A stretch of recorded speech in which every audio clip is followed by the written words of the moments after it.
Волчий салам. Почти во всех тюркских языках есть это приветствие. Однако в каждом языке оно звучит своеобразно, но тем не менее узнаваемо.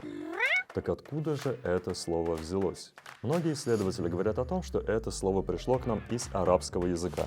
И логично предположить, что это пожелание здоровья, как, например, в русском «здравствуй». Слово «салам» родственно традиционному мусульманскому приветствию «ассаляму алейкум».